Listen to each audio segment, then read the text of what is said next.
Cerdos en la Sala, capítulo 7. Pasos para la liberación. Número 1. Honradez. Se debe ser honesto consigo mismo y con Dios si se espera recibir la bendición de Dios de la liberación.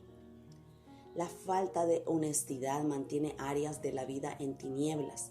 Los espíritus demoníacos medran en tales tinieblas, pero la honradez ayuda a sacarlos a la luz.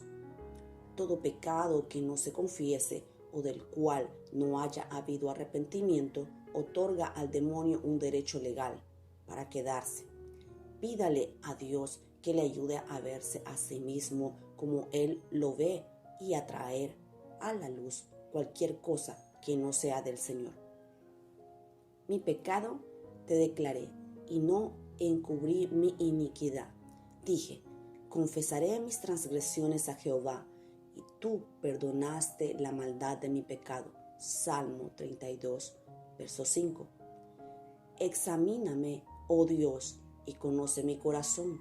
Pruébame y conoce mis pensamientos, y ve si hay en mi camino de perversidad, y guíame en el camino eterno. Salmo 139, versos 23 al 24. Humildad. Número 2. Esto implica reconocer que uno debe depender de Dios y de su provisión para la liberación. Dios resiste a los soberbios y da gracia a los humildes. Someteos pues a Dios, resistid al diablo y huirá de vosotros. Santiago, capítulo 4, verso 6 al 7. Esto también implica una apertura completa con los siervos de Dios que ministran la liberación. Confesaos vuestras ofensas unos a otros y orad unos por otros para que seáis sanos. Santiago, capítulo 5, verso 16. Número 3. Arrepentimiento. El arrepentimiento es un regreso, decidido a apartarse del pecado y de Satanás. Es indispensable aborrecer todo mal de la vida y dejar de estar de acuerdo con el mal. ¿Andarán dos juntos si no estuvieren de acuerdo? Amós capítulo 3, verso 3. Se debe aborrecer el pecado. Y allí os acordéis de vuestros caminos y de todos vuestros hechos en que os contaminasteis, y os aborreceréis a vosotros mismos a causa de todos vuestros pecados que cometisteis. Ezequiel capítulo 20, verso 43. La liberación no se debe usar simplemente como alivio de los problemas, sino para ser más como Jesús, por medio de la obediencia en todo lo que Dios requiere.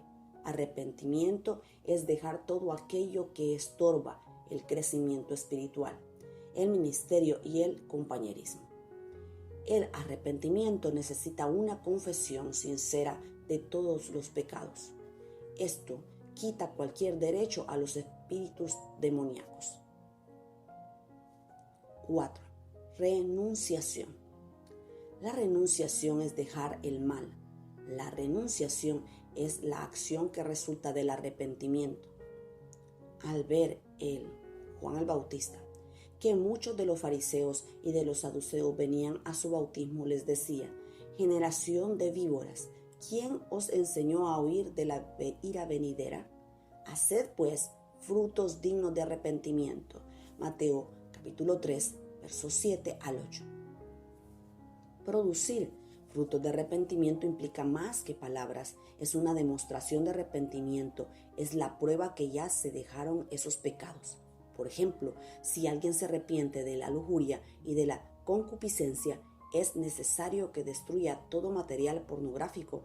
Si alguien se ha arrepentido de un error religioso, es necesario que renuncie completa y totalmente mediante destruir toda la literatura y todas las cosas asociadas con tal error.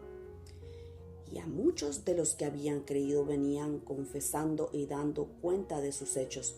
Asimismo, muchos de los que habían practicado la magia trajeron los libros y los quemaron delante de todos. Y hecha la cuenta de su precio, hallaron que era 50,000 piezas de plata. Hechos capítulo 19, versos 18 al 19. Renunciar significa una completa ruptura con Satanás y con todas sus obras. Número 5. Perdón. Dios perdona libremente a todos los que confiesan sus pecados y piden perdón por medio de su Hijo. Ver en 1 de Juan, capítulo 1, verso 9. Él espera que perdonemos a quienes nos hayan herido en cualquier forma. Porque si perdonáis a los hombres sus ofensas, os perdonará también a vosotros vuestro Padre Celestial. Mas si no perdonáis a los hombres sus ofensas, tampoco vuestro Padre os perdonará vuestras ofensas. Mateo capítulo 6, verso del 14 al 15. La voluntad de perdonar es absolutamente esencial para la liberación. Ver en Mateo capítulo 18, verso del 21 al 35. Ningún ministro que haga liberación puede efectuarla a menos que el candidato haya cumplido las condiciones de Dios. Número 6. La oración. Pídale a Dios que le libere y que lo mantenga libre en el nombre de Jesús. Y todo aquel que invocare el nombre de Jehová será salvo, y todo aquel que invocare el nombre del Señor será liberado.